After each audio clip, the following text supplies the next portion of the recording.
A millionaire finds a desperate mother in the rain with 2 children. What he discovers after helping her will shock you. Welcome back to Alcott Stories, where emotions speak louder than words and every tale leaves your heart trembling. Today's story is not just about love, it's about redemption. It's about a cruel man who never believed in love, until the woman he once rejected turned out to be the mother of his children. He accused her of theft, divorced her in front of his entire family, and never looked back. But fate had other plans. 5 years later, on a stormy night, he finds her by the roadside, soaked, crying, and holding 2 boys who look exactly like him. What she reveals next? It will leave you speechless.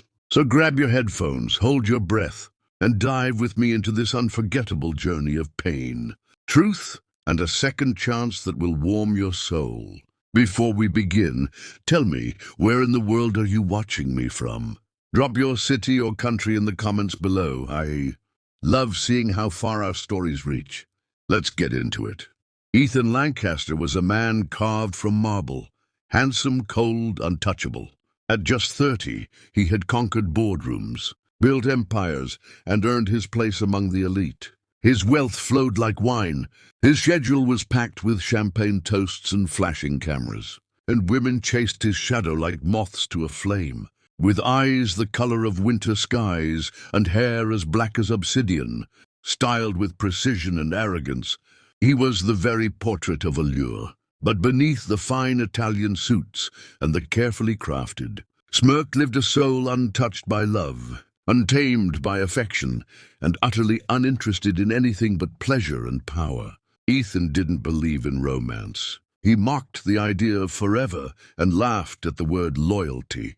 In his world, love was weakness, marriage was business, and feelings were flaws. Yet deeper still, in a place he never examined, pulsed something far darker, an inherited prejudice he never questioned, a subtle disgust he dressed up as preference. He had grown up believing that skin color measured worth, and that light was luxury while darkness was deficiency.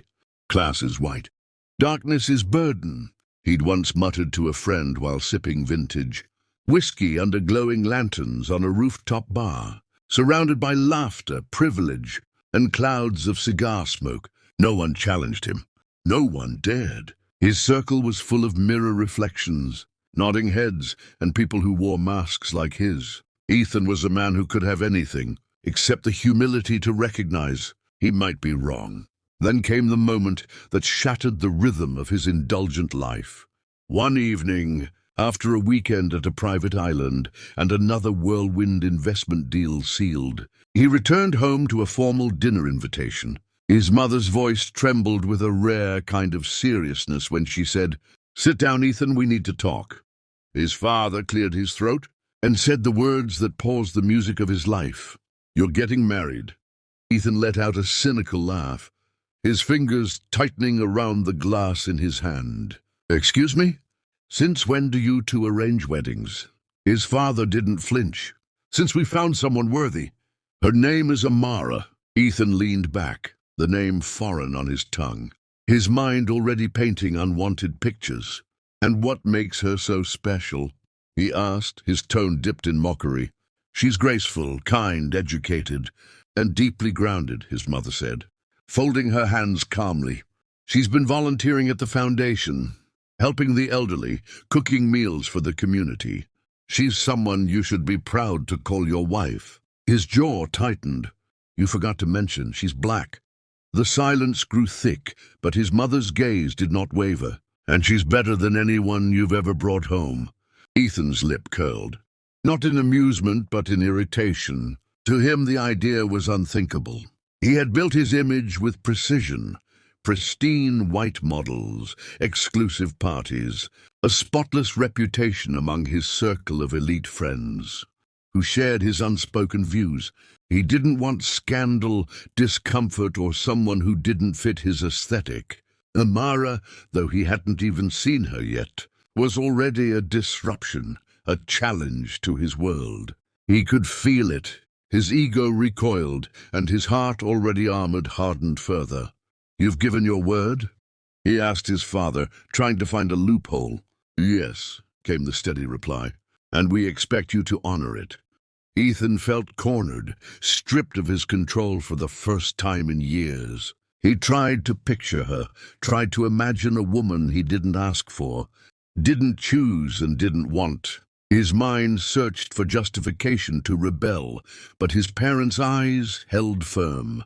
There was no discussion, no bargaining. For the first time, the man who controlled boardrooms and broke hearts was rendered silent, standing at the edge of a decision that would alter everything, not just his lifestyle, but the very soul he thought was untouchable. The wedding was a quiet affair, elegant but cold. Like the union it was meant to celebrate. Ethan stood at the altar with a face carved in stone, his hand barely brushing Amara's as they exchanged vows he didn't mean. He never looked her in the eyes that day. He never smiled. And yet Amara held his hand with quiet grace, her heart hopeful despite the frost in his touch. From the very first step inside the Lancaster estate, Amara treated the mansion not like a palace, but a home, hers to care for, hers to fill with warmth.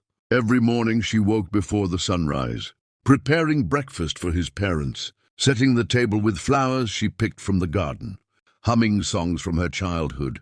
She made tea the way Ethan's father liked, strong and earthy, and served it with the exact amount of sugar. When Ethan's mother fell ill, Amara nursed her like a daughter, sitting by her side every evening, gently pressing damp cloths to her forehead, whispering prayers no one asked for but everyone felt. She organized their medications, massaged tired feet, and read to her with a softness that made the old woman's eyes brim with quiet appreciation. She never asked for thanks.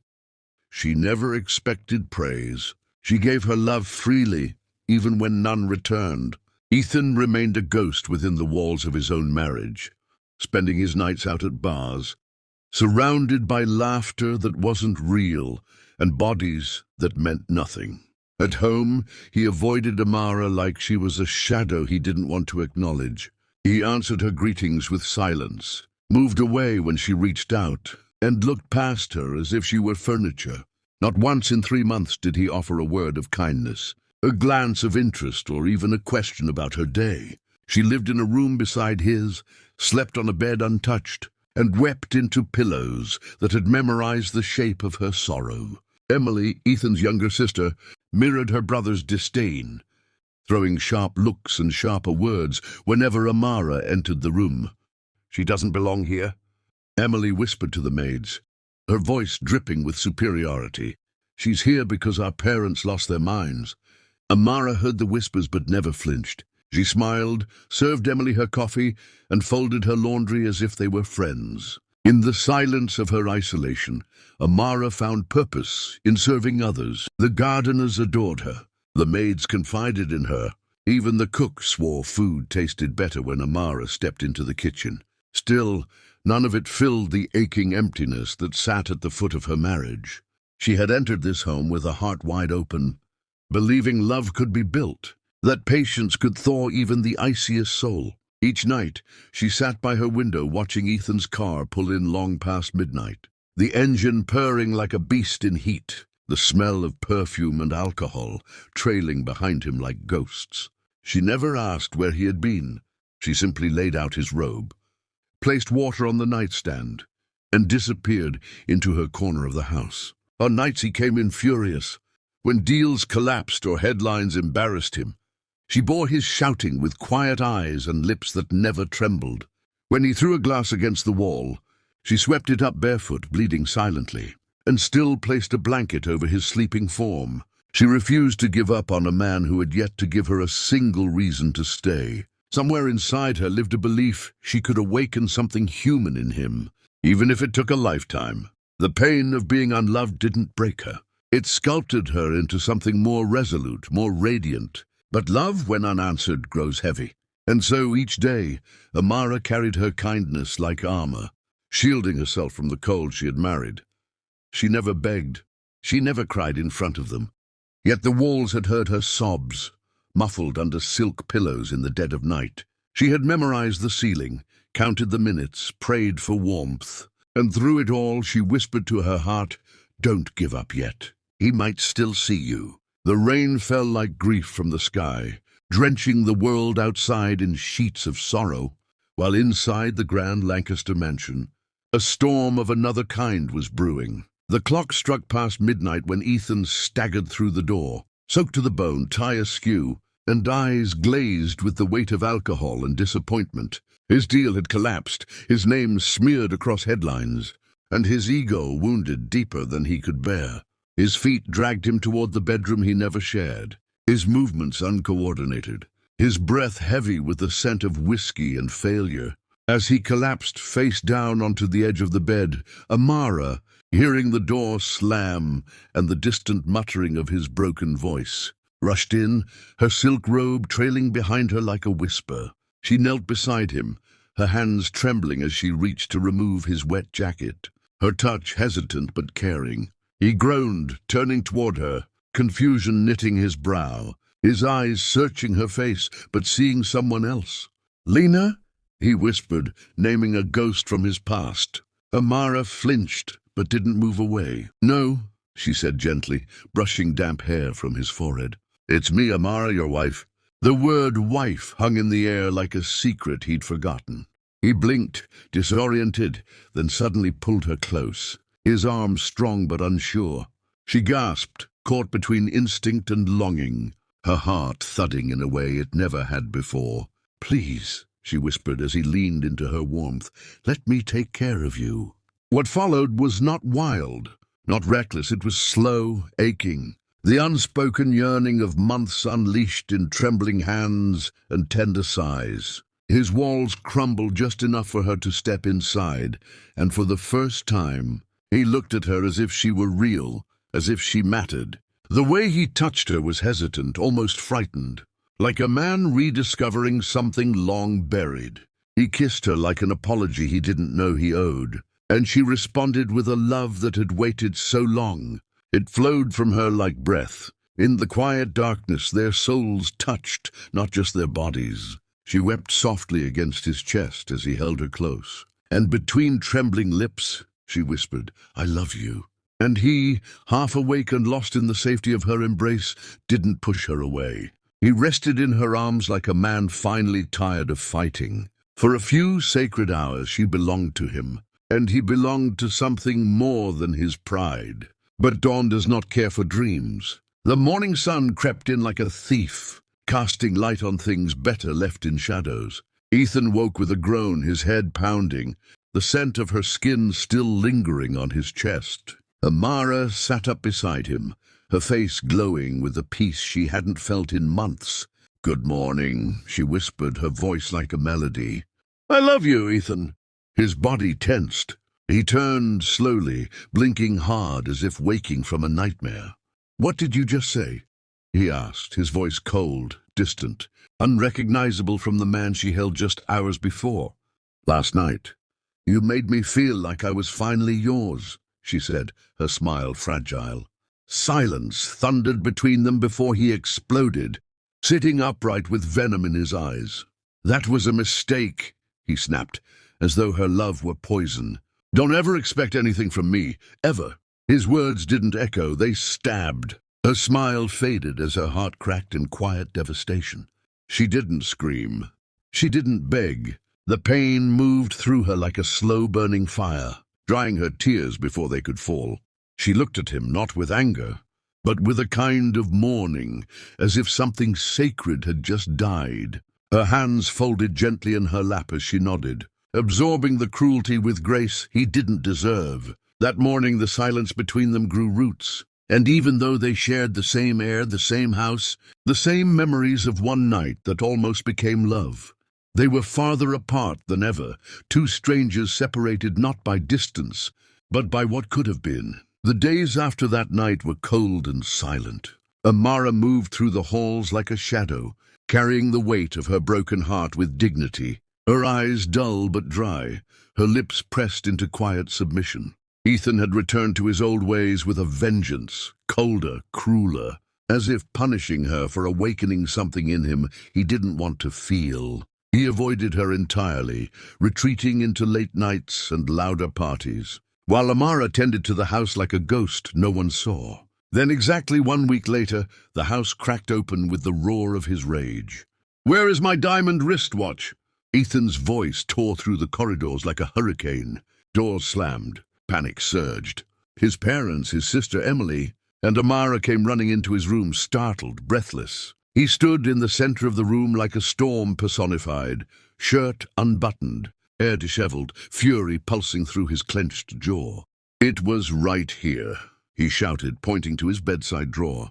"Now it's gone!" "Who touched my things?" His mother tried to calm him, but he brushed her off, eyes locked on Amara. "You!" he snarled. Amara's heart stopped. "What?" she whispered. "You stole it," Ethan said coldly, his tone not of accusation but of declaration. "You're poor. You probably sold it to send money to your beggar brothers or your sick mother." The words hit her like ice water, like knives dipped in shame. Her breath caught, and for a moment she couldn't find her voice. "Ethan, I would never—" "Don't lie to me!" he snapped, stepping closer, his voice now shaking with fury.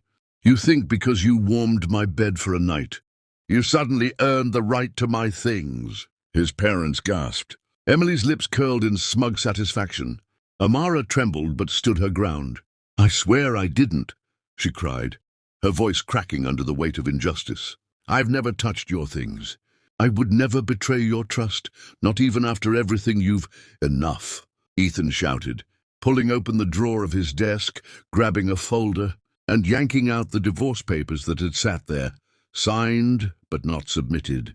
"I should have done this long ago," he growled, slamming the papers on the table and scrawling his signature in a furious stroke. "We're done. Get out of my house." For a moment time stood still. His mother's eyes filled with horror. His father looked away in silent disappointment. But no one said a word. Not one person defended her. Not even Emily, who knew the truth but hid behind silence. Amara stood frozen, her throat dry, her knees weak, her soul unraveling one breath at a time.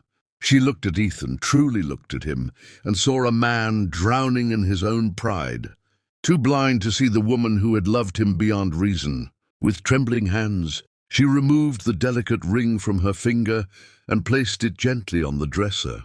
"Thank you," she said, her voice barely audible, "for showing me what I meant to you. No anger, no curses, only quiet dignity." She turned, walked past the faces that had never truly welcomed her, and out through the doors she had once entered with hope. Outside, the wind howled as if mourning with her. Her steps were slow, but each one was a goodbye to a dream she had tried so desperately to keep alive. She didn't take anything but her dignity. No suitcase, no farewell, just the crushing silence of a heart betrayed.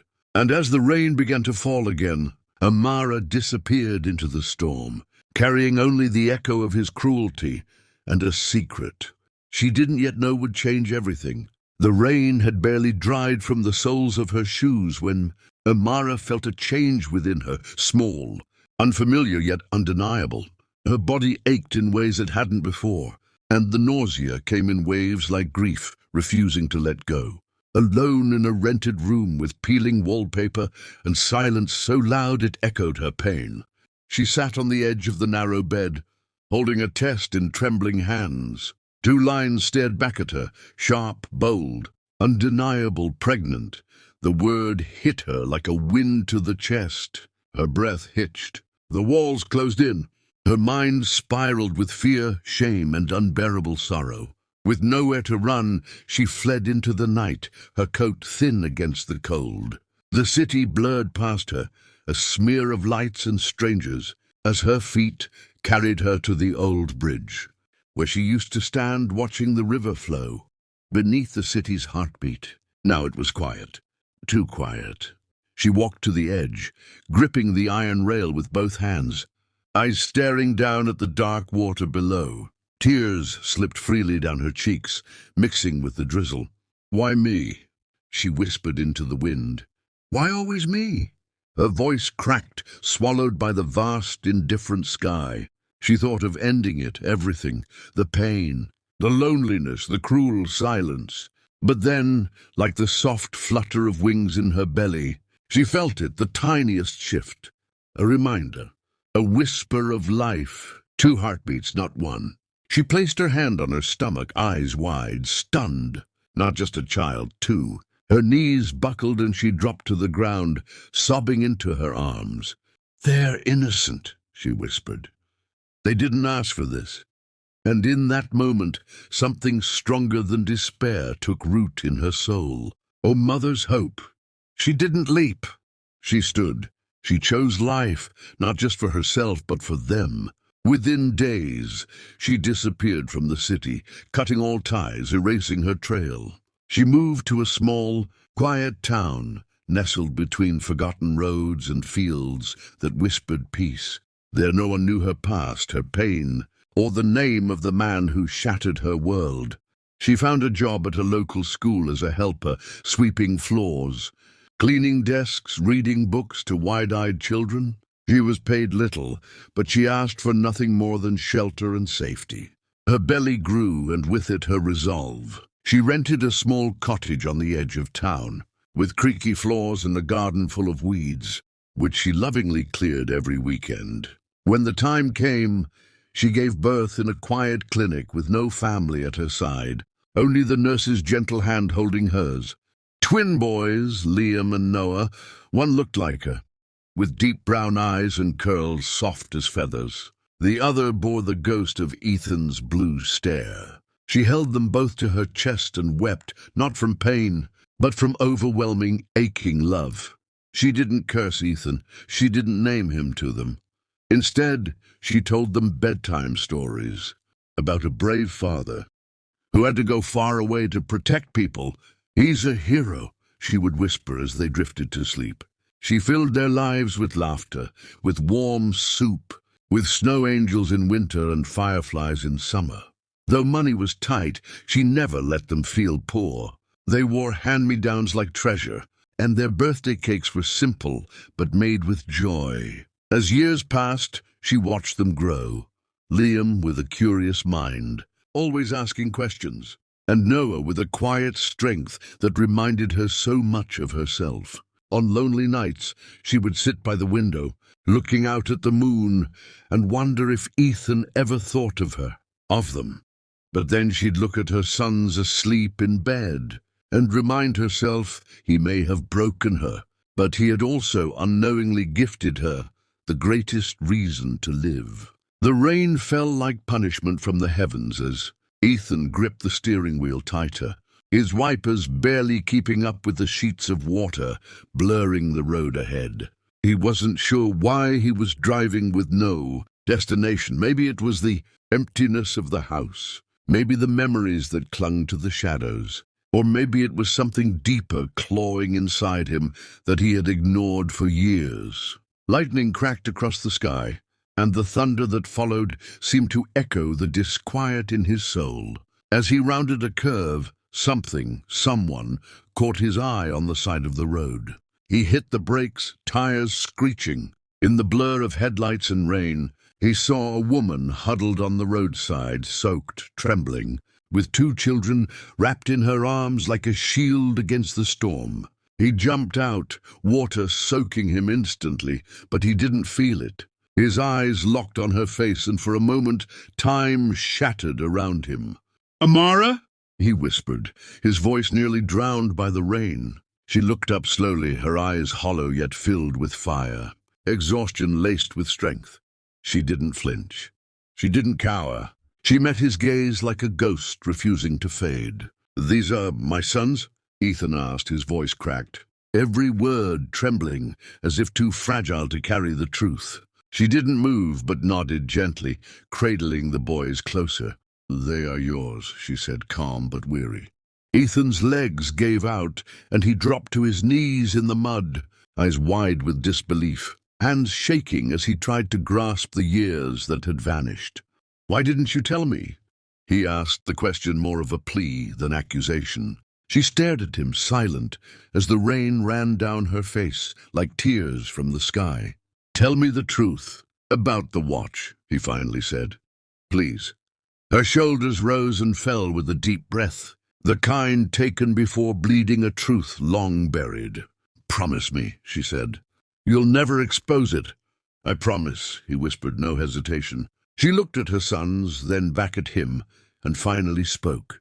3 days after our divorce, I saw Emily meeting a man I didn't recognize. I watched her hand him your watch, the same one you accused me of stealing.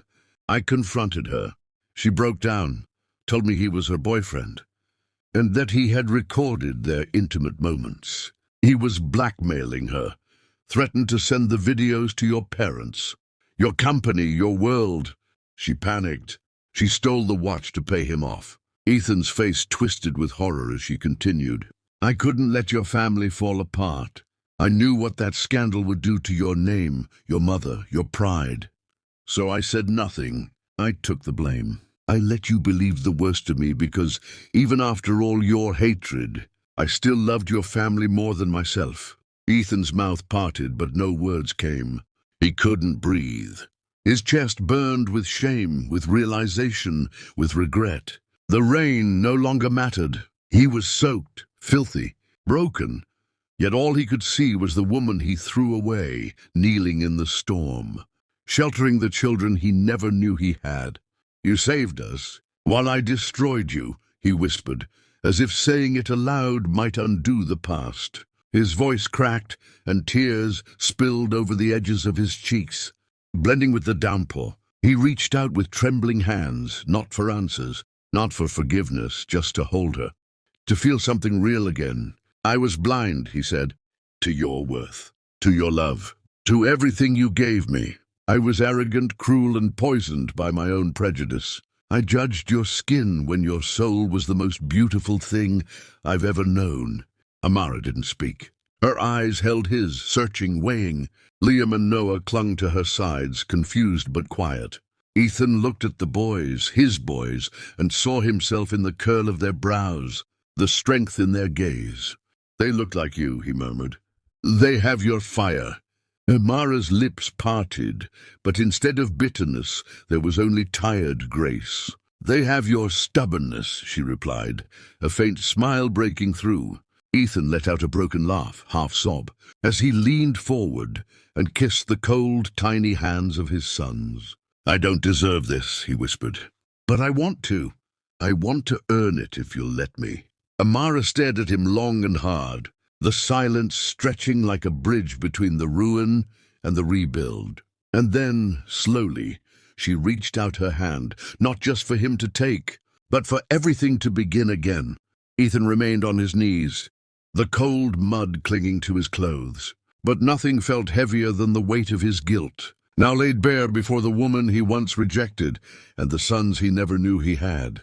His fingers clutched hers, as if letting go would undo the fragile thread of forgiveness, beginning to form between them. "I was cruel," he whispered, his voice hollowed by years of pride now crumbling to dust. "I was blind. I saw only color, not your heart.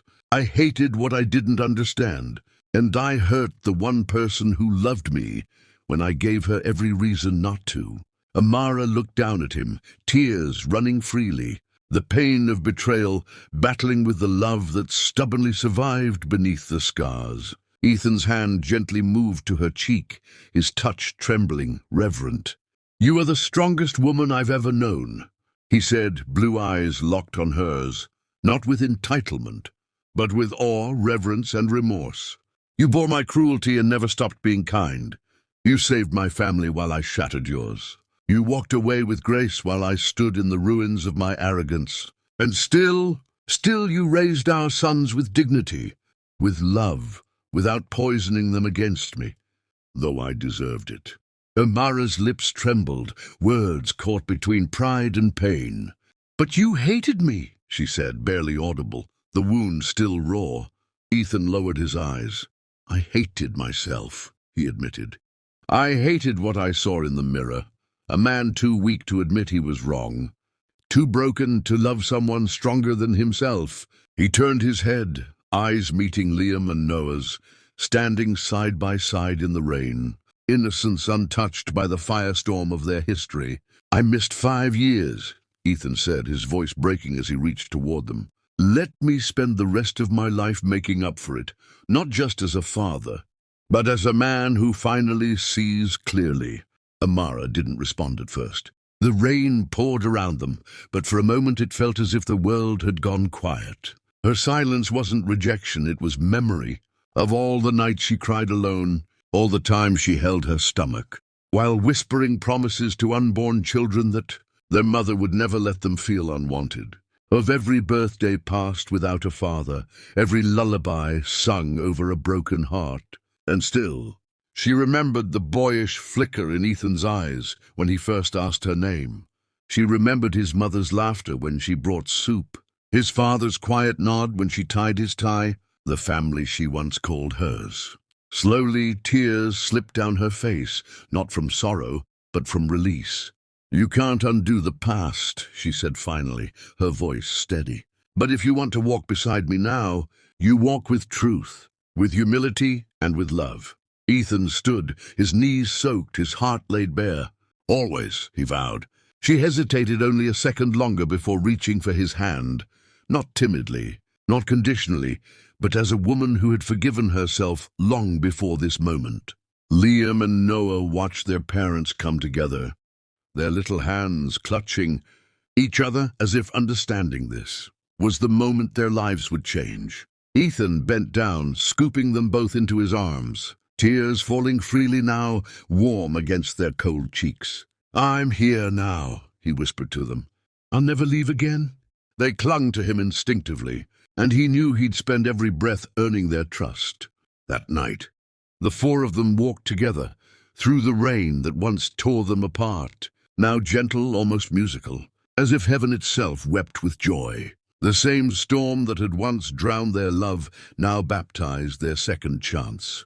Hand in hand, they walked toward a life rebuilt, not on wealth or appearances, but on truth, on love, on the unbreakable strength of a woman who loved deeper than betrayal and forgave stronger than hatred. The past would never be forgotten, but it no longer held them prisoner. And under the soft hum of the rain, Ethan looked at Amara and smiled, not with guilt, but with gratitude. Because in the woman he once overlooked, he had finally found the only treasure that ever truly mattered, a heart that forgave, a soul that endured, and a love that waited.